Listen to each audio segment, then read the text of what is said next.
ఇవాళ తెలంగాణలో రెండు అంశాల మీద చాలా ఎక్కువగా చర్చ జరుగుతుంది. ఒకటి జర్నలిస్టులు ఎవరు అనే అంశం మీద, అసలు ఏది జర్నలిజం, ఎవరు జర్నలిస్టులు అనే దాని మీద ఎంతైతే చర్చ జరుగుతుందో భాష మీద కూడా అంతే చర్చ జరుగుతుంది.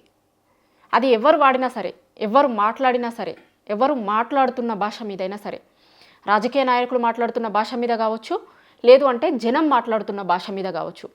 కానీ జనం మాత్రం ఒకటే చాలా స్పష్టంగా ఏం చెప్తున్నారంటే, రాజకీయ నాయకులు మాట్లాడుతున్న భాషనే ఇప్పుడు ప్రజలు మాట్లాడాల్సి వస్తుంది అనేది జనం చెప్తున్నమాట. ఇప్పుడు సీఎంగా ఉన్న రేవంత్ రెడ్డి సీఎం అయిన కొత్తలో నేను పీసీసీ అధ్యక్షుడిగా ఉన్నప్పుడు ఏం మాట్లాడినా, ఒక రాజకీయ నాయకుడిగా మాట్లాడినా, ఏం మాట్లాడినా నడిచింది, కానీ ఇక నుంచి అట్లా మాట్లాడను, సీఎం స్థానంలో ఉన్న వ్యక్తిని కాబట్టి కొంత ఆచితూచి మాట్లాడాల్సి ఉంటుంది, ఇదివరకు మాట్లాడినలాగా మాట్లాడితే కుదరదు అనేలాగా గతంలో సీఎం రేవంత్ రెడ్డి మాట్లాడిండు. కానీ ఆ మాట మీద ఆయన నిలబడితే బాగుంటుండే, కానీ ఆ మాట మీద ఆయన నిలబడలేదు. ఆ మాట మాట్లాడిన కొన్ని రోజులకే మళ్ళీ చాలా దారుణమైనటువంటి భాషను ఆయన ఎంచుకున్నాడు.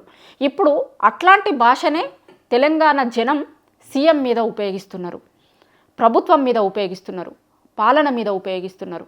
ఎందుకంటే కడుపు మండి వాళ్ళ ఇండ్లను కూల్చుతున్నప్పుడు, వాళ్ళ ఇండ్లకు మార్కింగ్లు చేసినప్పుడు, లేదు అంటే కోర్టులకి కూడా పోయే టైం ఇవ్వకుండా శనివారాలు ఆదివారాలలో వచ్చి హైడ్రా వాళ్ళ ఇంటిని మొత్తం కూల్చుతున్నప్పుడు జనం పడుతున్న బాధ వాళ్ళ మాటలలో ఒక దారుణమైన భాషగా బయటకు వచ్చింది. ఇప్పుడు భాష మీద చర్చ జరుగుతున్నప్పుడు ఖచ్చితంగా వాళ్ళ బాధ మీద కూడా చర్చ జరగాల్సి ఉంటుంది. ఎందుకంటే అవి బాధలో నుంచి వచ్చిన మాటలు, కానీ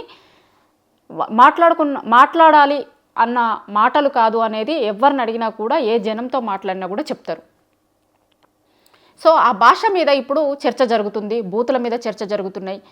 సరే, ఎవరైనా సరే, అది రాజకీయ నాయకులైనా సరే, లేదంటే కామన్ మ్యాన్ అయినా సరే, మాట్లాడుతున్న భాష ఖచ్చితంగా ఆక్షేపణీయం. ఎవరు ఇట్లాంటి భాషను వాడాలి, మాట్లాడాలి అని ఎవరు కోరుకోరు. మాట్లాడొద్దు, మాట్లాడకుండా ఉండాలనే కోరుకుందాం. కానీ ఇవాళ పెద్ద పెద్ద స్థానాలలో ఉన్నటువంటి వ్యక్తులే ఆ భాషను మాట్లాడితే కామన్ పీపుల్ కూడా వాళ్లకు అర్థమయ్యేందుకు అదే భాషను ఎంచుకోవాల్సి వస్తుంది.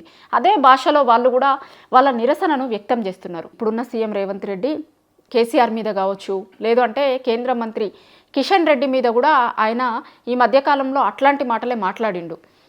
ఇంకా కొంతమంది రాజకీయ నాయకుల మీద కూడా ఆయన ఆరోపిస్తాడు.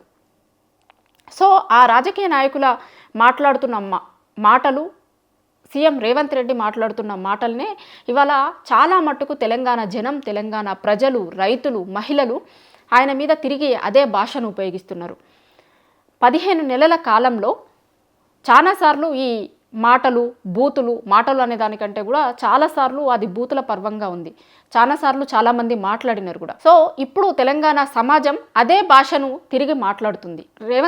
సీఎం రేవంత్ రెడ్డి ఈ మధ్య కాలంలో, మిగతా అంతకుముందున్న మాటల్ని వదిలేస్తే ఈ మధ్య కాలంలో ఆయనే స్ట్రేచర్, మార్చురీ ఇట్లాంటి పదాలను వాడిండు. ఒక రాజకీయ నాయకుడిగా, ఒక గౌరవప్రదమైనటువంటి పొజిషన్లో ఉన్నటువంటి వ్యక్తులుగా ఒక సీఎంఏ ఇట్లాంటి భాష మాట్లాడితే తెలంగాణ ప్రజలకు కావచ్చు, తెలంగాణ రాష్ట్రంలో ఉన్నటువంటి మిగతా అందరికీ కూడా అసలు ఏం ఇండికేషన్ ఇస్తున్నట్టు? ఒక గౌరవప్రదమైనటువంటి పొజిషన్లో ఉన్నటువంటి వ్యక్తి ఖచ్చితంగా ఆ భాష మార్చుకోవాల్సినటువంటి అవసరం ఉంది. ఎవరైనా సరే రాజకీయ పార్టీల నాయకులు కావచ్చు, లేదు అంటే జనం కావచ్చు, ఖచ్చితంగా ఈ భాషను ఎవరు ఒప్పుకోరు, ఎవరు మాట్లాడాలని కూడా కోరుకోరు. కానీ ఒక పొజిషన్లో ఉన్నటువంటి వ్యక్తే ఈ విధమైనటువంటి భాషను ఉపయోగిస్తే ఖచ్చితంగా కింద ఉన్నటువంటి వాళ్ళు కూడా అదే భాషను ఉపయోగించాల్సి వస్తుంది. ఇప్పుడు తెలంగాణలో ఇదే జరుగుతుంది. 15 నెలల కాలంలో వాళ్ళు ఇచ్చినటువంటి గ్యారంటీలు కావచ్చు, హామీలు కావచ్చు, లేదంటే డిక్లరేషన్లు కావచ్చు, వేటిని కూడా కాంగ్రెస్ పార్టీ అధికారంలోకి వచ్చిన తర్వాత చేయకపోగా ప్రతిసారి కూడా ప్రభుత్వం మీద వ్యతిరేకత వస్తుంది అని తెలుస్తున్నటువంటి ప్రతిసారి, లేదంటే జనాల నుంచి రియాక్షన్ వచ్చినటువంటి ప్రతిసారి కూడా వాళ్ళు గత ప్రభుత్వం మీదకి నెట్టడమో, లేదు అంటే రాజకీయ నాయకుల్ని తిట్టడమో చేసిరు. సో జనం కూడా వాళ్ళకి రావాల్సినటువంటి హక్కులు, వాళ్ళకి ఏవి వస్తాయి అని, ఏ మార్పు వస్తుందని వాళ్ళకి ఓట్లేసిరో ఆ మార్పు రాలేదు. కాబట్టి హైడ్రా లాంటి, మూసీ లాంటి బాధితులు, రుణమాఫీ కానటువంటి వాళ్ళు, రైతు భరోసా దక్కని వాళ్ళు, 500 బోనస్ రాని వాళ్ళు, నిరుద్యోగులు, మహిళలు ఎందుకంటే 2,500 రూపాయలు ఇస్తాము మహిళలకి అన్నారు, అది ఇప్పటివరకు లేదు. ఇంకా చాలా హామీలు ఇచ్చారు మహిళలకి కూడా, అవేవి కూడా నెరవేరలేదు. ఏ హామీలు కూడా దాదాపుగా ఇప్పటివరకు నెరవేరడం కాదు కదా, దాంట్లో కనీసం ఒక 10% హామీలు కూడా అమలు కాలేదు, లాంచ్ కూడా కాలేదు.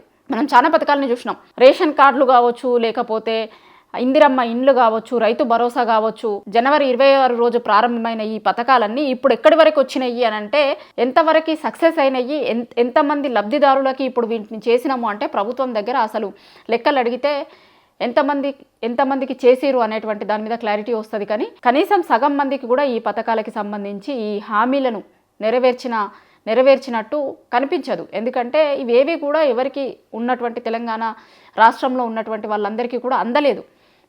సో వాళ్ళందరూ కూడా ఇప్పుడు ప్రభుత్వం మీద అదే భాషను ఉపయోగిస్తున్నారు, అదే రీతిలో తిరగబడుతున్నారు. వాళ్ళకి ఇస్తాము అని చెప్పినటువంటి హామీలను అమలు చేయలేదు కాబట్టి తిరిగి జనం అదే భాషను ఎంచుకుంటున్నారు. ప్రభుత్వం పైన, ప్రభుత్వ అధినేతలపైన, పాలసీలపైన అన్నింటి మీద జనం కడుపు మండి ఇప్పుడు అదే భాషను ఉపయోగిస్తున్నారు. జనాలకి చెప్తున్నప్పుడు, లేదంటే మీడియా ఛానళ్లకు వాటిని చూపించొద్దు అని చెప్తున్నప్పుడు, మనం కూడా ఒకరికి చెప్తున్నప్పుడు ముందు అమలు చేసి వేరే వాళ్ళకి చెప్తే కనుక ఖచ్చితంగా మార్పు వచ్చే అవకాశం ఉంటుంది. కానీ మనం అమలు చేయకుండా అవతలి వాళ్ళు అమలు చేయాలి అని కోరుకోవడమే ఇప్పుడు ఇక్కడ సమస్యలన్నింటికీ కూడా కారణమవుతుంది.